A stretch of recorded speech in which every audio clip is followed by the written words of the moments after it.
Hi, and welcome. Thank you so much for enrolling in this course, How to Establish Credit in the US. Whether you've just arrived in the US or you've been here for a while and still can't seem to build credit, you're in the right place. My name is Joe Correa, and I've helped thousands of people, including immigrants just like you, learn how to build credit, qualify for loans, and take control of their financial future, as well as purchasing their own home. This course was created specifically to give you a simple step-by-step roadmap, even if you're starting from zero. Here's what you're going to learn in the next lessons: how to build credit from scratch, how to get your first credit card even with no credit history, how to qualify for loans, including car loans, mortgages, and business financing. I do mortgages all the time, and I've helped thousands of people with the mortgage side. So I can tell you that this is not something as complicated as people think it is. You'll also get downloadable checklists and templates to help you implement everything right away, which is actually right under this course lecture. So you can download it now. This is a practical course, so be sure to take notes, complete the exercises, and download the resources provided. If you have any questions along the way, feel free to ask them in the Q&A section. I'm here to help you every step of the way. And remember, here in the US, credit is the key to financial freedom, and you're just one step closer by taking this course. How to establish credit in the US. Unlock financial freedom as an immigrant.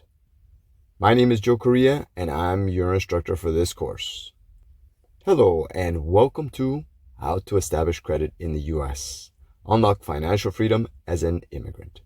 My name is Joe Correa, and I'm thrilled that you're here to take this important step toward achieving your financial goals. Whether you're new to the US, just starting to build your credit, or looking to improve your financial profile, this course is definitely designed specifically for you. Before we get started, let me tell you a little bit about myself. I've spent basically years helping individuals and families navigate the often confusing world of credit and financial systems in the US. I've worked with immigrants, first-time credit users, and people rebuilding their credit to achieve their dreams. Whether it's owning a home, financing a car, or starting a business. I created this course because I know how overwhelming it can feel to start from scratch. I've had friends, I've had family that have been in this situation, and I understand how difficult it is for each and every one of you. But there's good news. With the right guidance, tools, and strategies, you can build and maintain a strong credit profile that opens doors to financial freedom. In this course, we're going to cover everything you need to know to establish and build your credit step by step. First of all, we're going to see how the US credit system works and why it's so important. Second, we're going to go over practical strategies to build and improve your credit score from scratch. 3, how to finance major purchases like a car, home, or business. Number 4, tips to avoid common pitfalls that could hurt your credit. And number 5, long-term strategies for leveraging your credit to create wealth and financial stability. Let's get started. Now, this isn't just another theoretical course. It's practical, actionable, and tailored specifically for people like you. I've included downloadable templates and checklists to make the process as simple and as possible. And because I believe in hands-on learning, this course is interactive, meaning you'll be applying what you learn right away. Okay, so make sure to download the templates and the checklists, and make sure that you participate in class. And if you have any questions, go ahead and ask your questions through the Q&A section. That's very important. I don't want you just watching some videos and not putting any of this into practice, because there's so many things that you're going to learn that you can put into practice right away. To get the most of this course, here's what I definitely recommend. Number 1, take notes. While the course includes resources, jotting down key takeaways can help solidify your understanding. And that's something that I like to do. I like to write things down because it helps me remember and it helps me stay focused during the course. Number 2, use the templates. I provided templates, which are usually PDF documents, to guide you through the credit building process. Download them and start using them immediately. You can download them on your computer, your tablet, or even your phone and be able to see them right away. Number 3, participate. This is a practical course, So the more you engage with the material and apply it to your own life, the better your results will be. Now that you know what's in store, it's time to get started. In the next module, we're going to begin by understanding how the U.S. credit system works and why it's so critical to your financial success. Thank you again for choosing this course. I'm really appreciative of what you're doing and taking this course and learning. I'm very excited to be part of this journey to financial freedom. And one very important thing that I can't forget to remind you is, if you like this course and you find it helpful, please take a moment and leave a review. Review really helps when it comes to improving this course and helps others discover this valuable content. All right, let's get started and unlock the opportunities that credit can bring. I'll see you in the next lecture. Module number 1, the basics of credit building. Let's get started with the basics.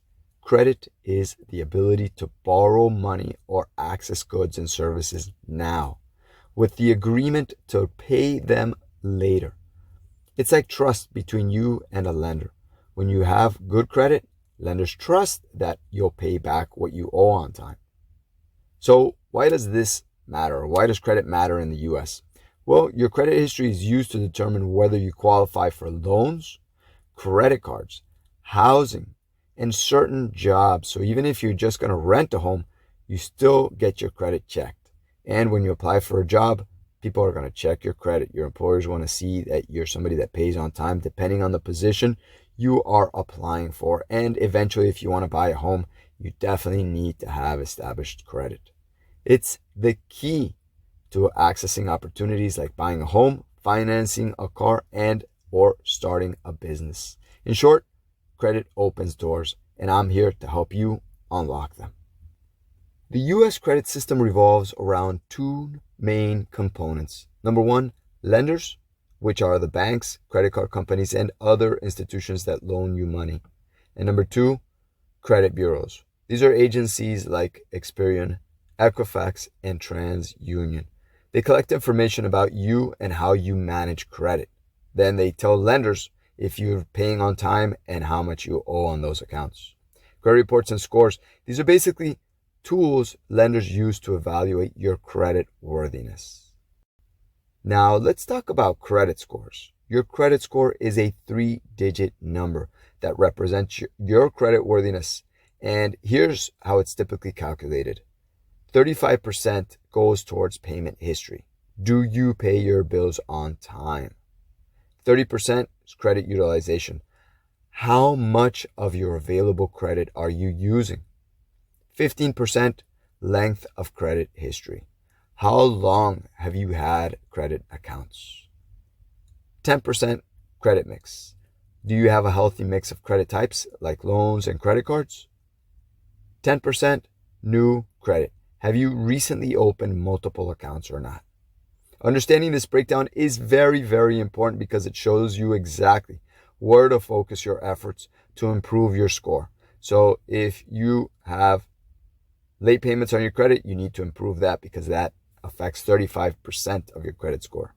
If you don't have any debt on your credit cards, that's perfectly fine because you don't want to owe a lot on your credit cards either, but you want to have some movement, okay? You got to have some activation so that they can see that you've had debts or payments that you've made on time. Your credit report is a detailed record of your credit history, including the types of credit accounts you have, your payment history for each account, your current balances and credit limits, and any negative marks like late payments or collections. You can access your credit report for free once a year from each of the 3 major credit bureaus at annualcreditreport.com. I highly recommend doing this so that you can see exactly where you stand and check for any errors. Building credit isn't just about qualifying for a credit card.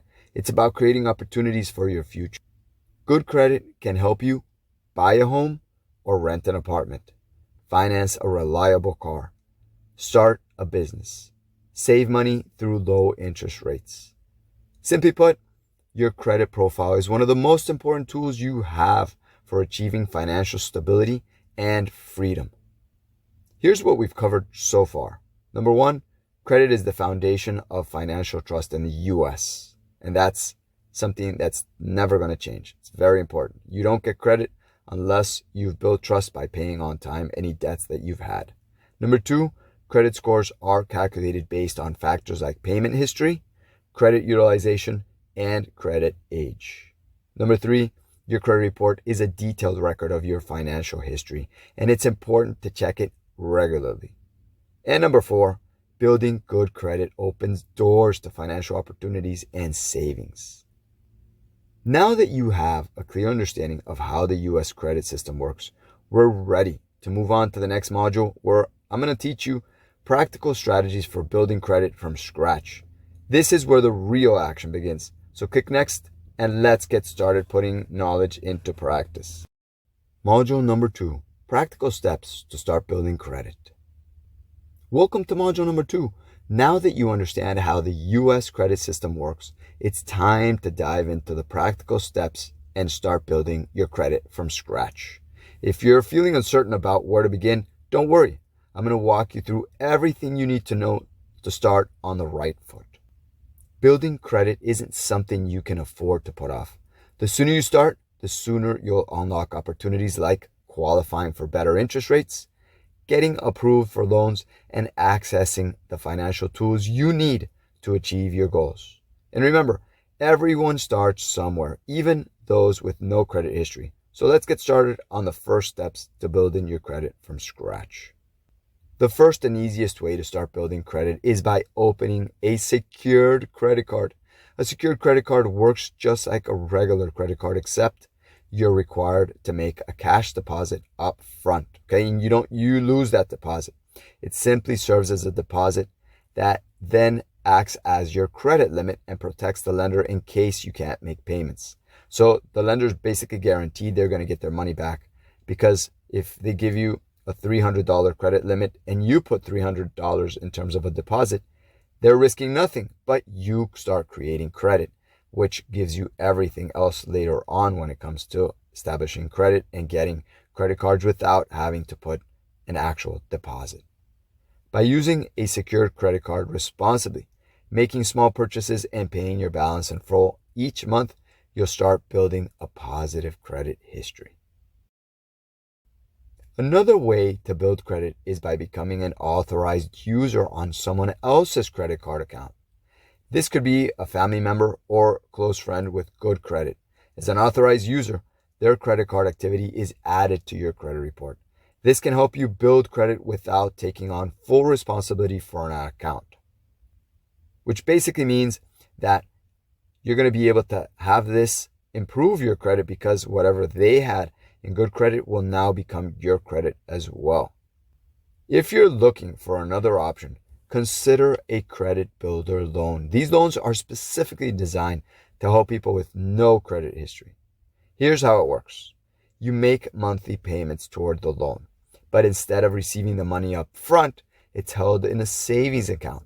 Once you've paid off the loan, the money is yours. This is a fantastic way to build credit and save money at the same time. Once you've opened your first credit account, it's crucial to build smart habits from day one. Here's a few tips. Always pay your bills on time, even if it's just the minimum payment. Now, this is a must. If you want to have good credit, you can never ever have a late payment, and don't wait until the due date. Make sure you pay some days in advance, at least 5 to 10 days in advance, so that you're never late. Keep your credit utilization below 30%. This means using less than 30% of your credit limit. So if you have a credit limit of $1,000, don't owe more than $300, okay? And if you're going to owe more than $300, just pay down the credit card so that you have those $300 available again. This is going to keep your credit scores the highest. Avoid maxing out your credit card, as this can negatively impact your credit score real fast, okay? Building credit is a long-term process, so it's important to stay consistent. Create a budget to ensure you're not overspending, and regularly check your credit report to monitor your progress. There are plenty of free tools and apps to help you track your spending, monitor your credit, and stay on top of your goals. Let's quickly recap the steps to start building credit from scratch. Number one, open a secured credit card and use it responsibly. Because yes, your money is involved in that transaction. Okay, so if you don't pay, you lose that deposit. Two, become an authorized user on a trusted account. This definitely needs to be a close family relative or friend. Number three, consider a credit builder loan. Number four, pay your bills on time and keep credit utilization low, just like we talked about right now with the $1,000 credit limit example. Number five, set up a budget and monitor your credit progress regularly. You have the tools and strategies to start building credit from scratch. Remember, consistency is key, so keep making payments on time every single month. You have to be responsible and you have to focus on your financial goals. In the next module, we're going to focus on how to improve your credit score. Even if you've made mistakes in the past, that's okay. It happens to everyone, but you have to make sure you correct those mistakes. Click next to continue the journey to financial freedom. Module number 3, how to boost your credit scores. Welcome to module number 3. Now that you started building your credit, it's time to take it to the next level. In this module, we're going to focus on improving your credit score. Whether you're starting from scratch, working to repair past mistakes, or just looking to boost an already decent score. By the end of this section, you'll have actionable steps to raise your credit score and position yourself for even greater financial opportunities. Your credit score isn't just a number. It's a key to unlocking financial freedom. A higher credit score means better interest rates on loans and credit cards, plus getting loans on credit cards and loans as well. So you want to make sure that you have good credit scores. Higher chances of getting approved for a mortgage, car loan, or apartment rental. Saving thousands of dollars in interest over time. No matter where you're starting from, improving your credit score is one of the smartest financial moves you can make. Let's talk about how to get there. First, the first step to improving your credit score is knowing where you stand. Regularly reviewing your credit report will help you identify areas for improvement and catch any errors that might be dragging your score down. You're entitled to one free credit report per year from each of the 3 major credit bureaus. You want to visit annualcreditreport.com to access them. Look for any inaccuracies like incorrect balances or accounts you haven't opened and that you don't own. Okay, so if there's something that's on your credit report that's not yours, you want to make sure you check those right away. If you find an error on your credit report, it's important to dispute it right away. Here's how. Number 1, contact the credit bureau where the error appears. 2, submit a written dispute with documentation that supports your claim. Number 3, follow up to ensure the issue is resolved. Disputing errors is one of the quickest ways to boost your credit score if the mistake is negatively affecting you. Your credit utilization ratio, basically how much of your available credit you're using, is a major factor in your credit score. Ideally, you want to keep this ratio below 30% and if possible, below 10% for the best impact. I want you to start by paying down high balances on your credit cards, and if you're in good standing, you can request a credit limit increase from your issuer to instantly lower your utilization.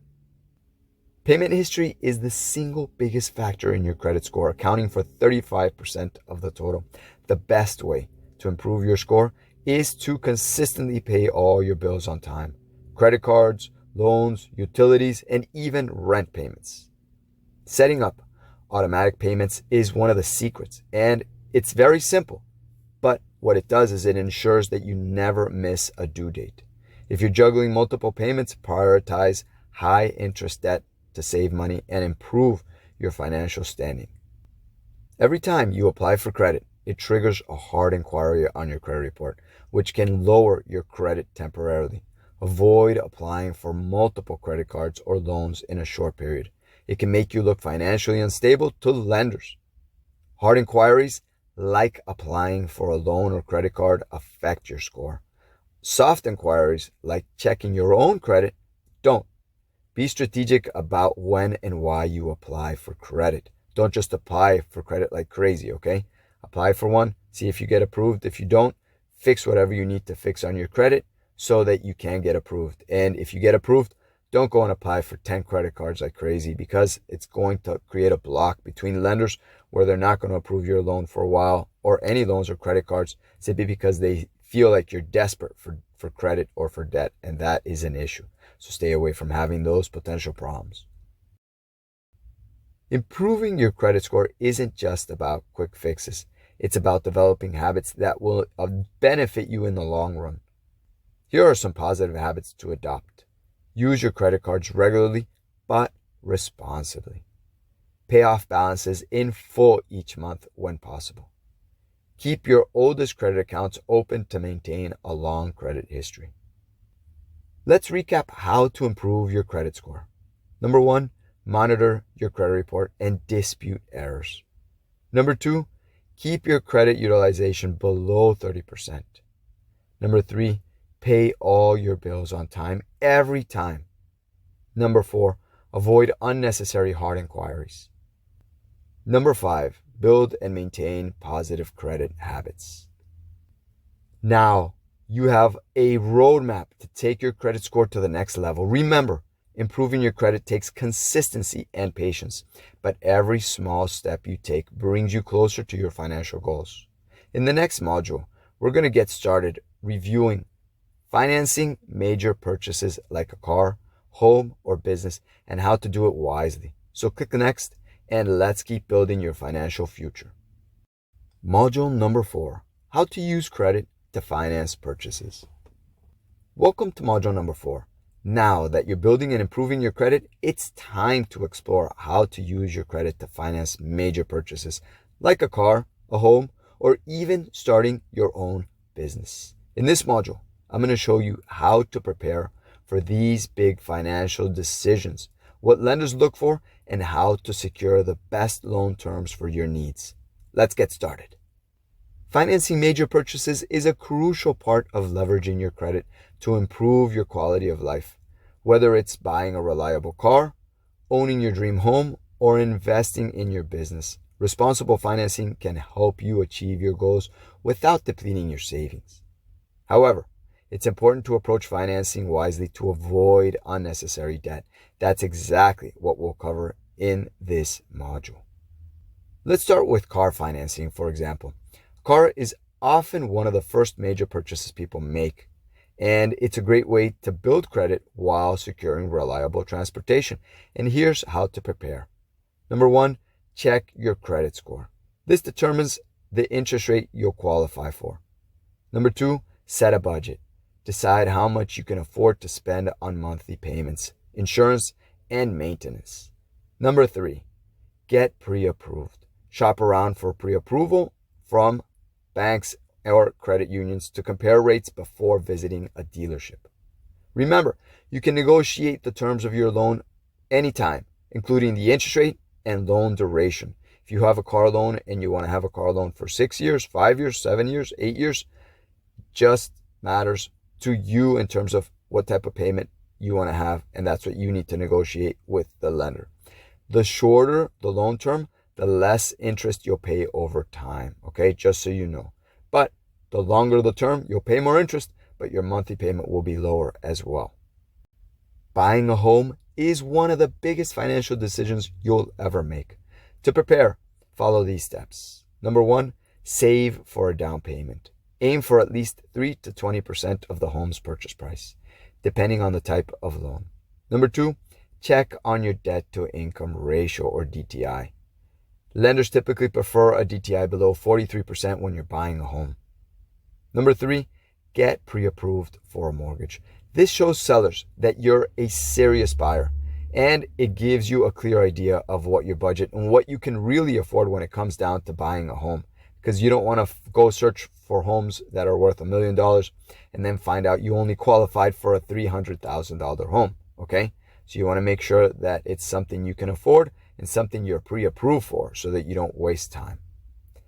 There are different types of loans to consider, such as conventional loans, FHA loans, VA loans, and USDA loans. Each has its own requirements, so it's important to research which one is best for you. If you're an entrepreneur, accessing business financing can help you grow your business without putting a strain on your personal finances. Here's how to get started. Build your business credit. I want you to separate your personal and business finances by opening a business credit card or account. Number 2, create a business plan. Lenders want to see a clear plan for how you'll use the funds and generate revenue. Number 3, explore loan options. Consider SBA loans, business lines of credit, or even crowdfunding if traditional loans aren't an option. Business financing is an excellent way to turn your ideas into reality. Do you want to start a restaurant? Do you want to start a food truck company? Do you want to start a teaching company? Do you want to start a car dealership? Any business you want to start, you need to have good credit. So you want to make sure you have a solid repayment plan in place. Regardless of what you're financing, it's important to understand the terms of your loan. Pay attention to, number 1, the interest rate. The lower, the better, okay? It affects how much you pay over time. Number 2, loan term. Shorter terms usually mean higher monthly payments, but less interest paid overall. Number 3, fees. Watch out for hidden fees like origination or prepayment penalties. You want to make sure to compare offers from different lenders and choose the one that best fits your financial goals. Now, let's recap to see how to approach financing major purchases. Number 1, prepare your credit and finances before applying for loans. What does that mean? You want to make sure that you have good credit scores and that you have enough savings for any loans where you'll need to have good credit and come in with money as a down payment. Number 2, research and get pre-approved to understand your options. Okay, that's very important. And lenders and mortgage companies can do that for you. They can get you pre-approved. I've done it many times for many borrowers. I've gotten them pre-approved, and that way they know what they qualify for and will more or less what their interest rate range and monthly payment will be. Number 3, negotiate loan terms to secure the best deal. Number 4, understand the total cost of the loan, including interest and fees. Financing major purchases is a powerful way to leverage your credit, but it's important to do it responsibly. Remember, preparation is key, and understanding your options will help you make the best decisions for your financial future. In the next module, we'll discuss how to avoid common credit pitfalls and stay on track for long-term success. Click next to continue, and I'll see you in module number 5. Module number 5, common credit pitfalls. Welcome to module number 5. Now that you've learned how to build credit, improve your credit score, and finance major purchases, it's time to talk about what not to do. In this module, we're going to cover the most common credit pitfalls and how to avoid them and how to protect the progress you've worked for so hard to achieve. Believe it or not, even small mistakes with your credit can lead to big consequences like having higher interest rates, lower credit limits, or even credit denials. Understanding these common pitfalls will help you to stay on track and avoid unnecessary setbacks. Let's walk you through some of the most common credit mistakes and how you can protect yourself from them. Your payment history is the most important factor in your credit score, accounting for 35%. Missing even one payment can have a significant impact on your score and may take months to recover from. I want you to set automatic payments whenever possible to ensure your bills are paid on time. If you can't pay the full balance, make at least the minimum payment to avoid penalties and damage to your credit. Pitfall number 2, carrying high balances. Your credit utilization ratio, the percentage of your available credit that you're using, is a key factor in your credit score. A high utilization ratio signals to lenders that you may be overextended. To avoid this pitfall, I want you to aim to keep your credit utilization below 30% whenever possible. Better yet, try to pay it off immediately every single month, okay? Pay it off in full so you have no debt and then you start over again. If that's not possible, focus on paying down the cards with the highest balances first. Pitfall number 3, applying for too much credit at once. Every time you apply for credit, it triggers what's called a hard inquiry on your credit report, which means it affects your credit scores much more severely. This can temporarily lower your score. Multiple hard inquiries in a short period of time can make you look financially unstable to lenders. Looks like you're desperate for money, or you're desperate for getting a loan because nobody's approving you. So you don't want to be in that situation. To avoid this, be strategic about when and why you apply for credit. If you're shopping for a loan, try to keep your applications within a 14 to 45 day window, as many credit scoring models count multiple inquiries for the same type of loan as a single inquiry. What does that basically mean? It means in between like 15 to 45 days, you want to make sure that if you apply for a loan, apply with all the people that you need to apply for within that window, because then it might account for just one inquiry or just a few inquiries, so it won't affect your credit as severely. Now, if you do apply for credit out of that window, then it'll affect you more severely. Okay, so that's something to take into account. Pitfall number 4, closing old credit accounts. Now, this is a mistake a lot of people make because they don't know how severely this affects your credit. But closing an account can actually hurt your credit score by reducing your credit history length and increasing utilization ratios. Unless there's an annual fee you can't afford, it's usually best to keep your oldest accounts open.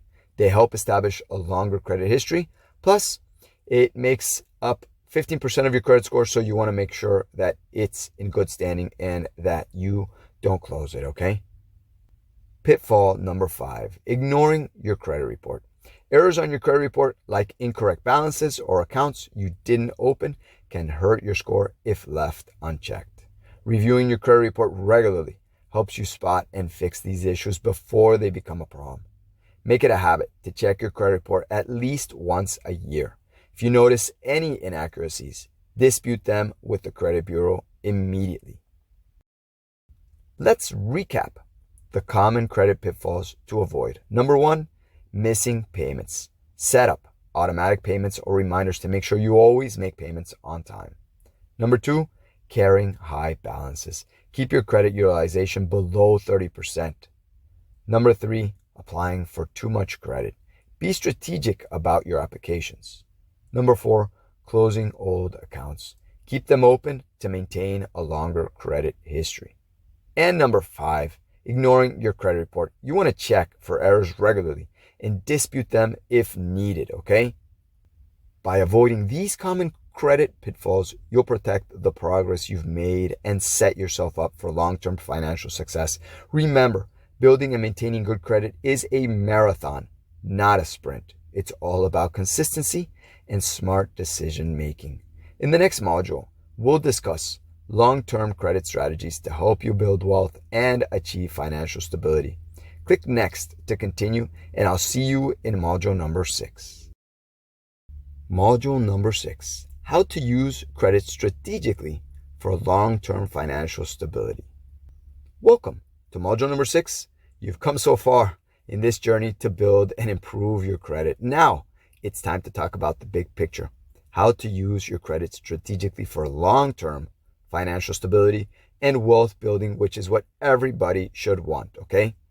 By the end of this module, you'll have a roadmap for managing your credit wisely, achieving your financial goals, and creating a brighter financial future for you and your family. Good credit isn't just about getting approved for loans. It's a tool for creating opportunities and financial security. With strong credit, you can definitely secure lower interest rates, saving you thousands over time in terms of money that you pay on interest.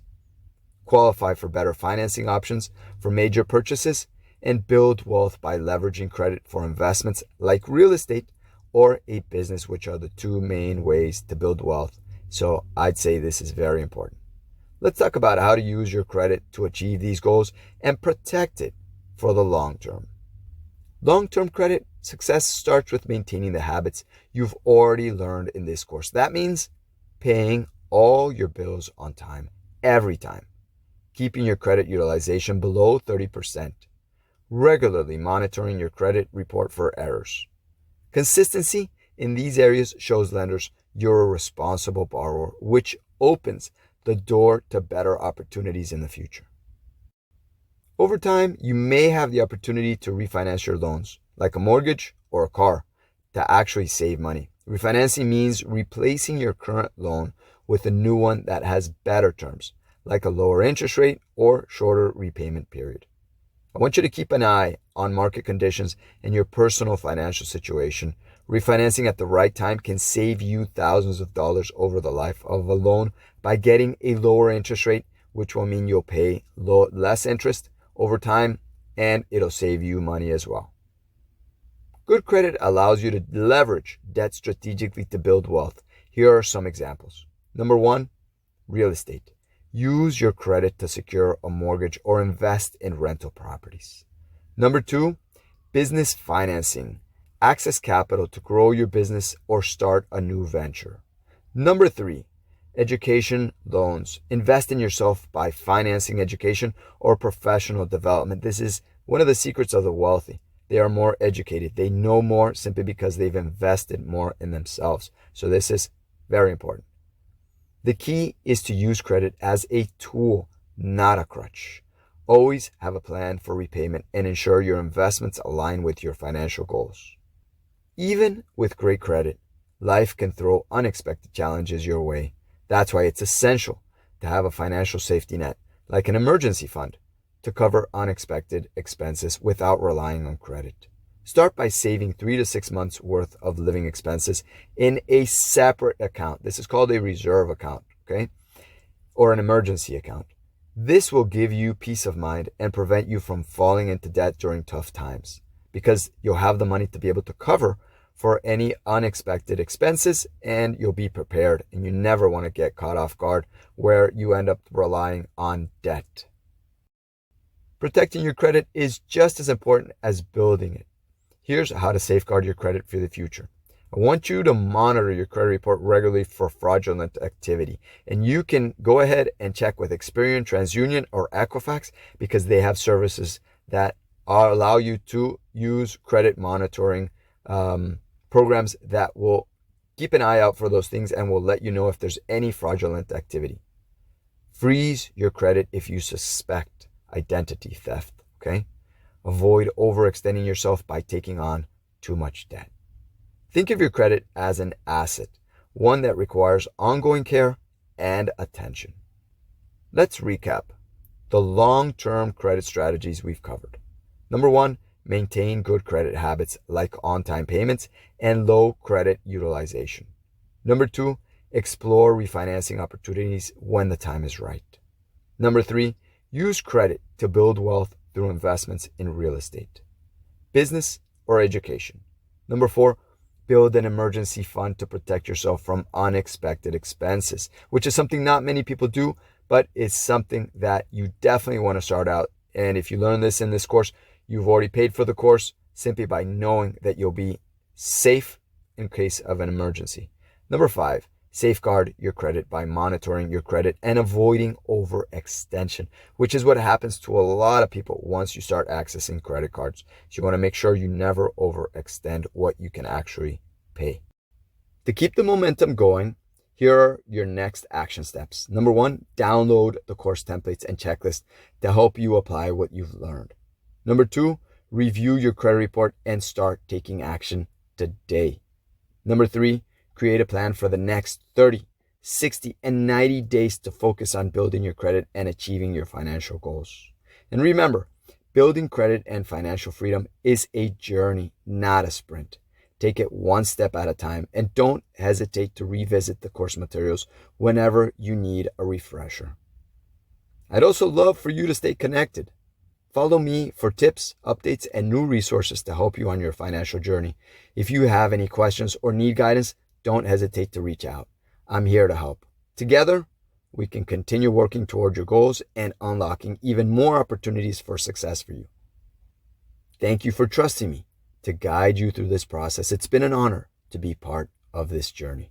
And I can't wait to see the incredible things you accomplish with the knowledge and tools you've gained.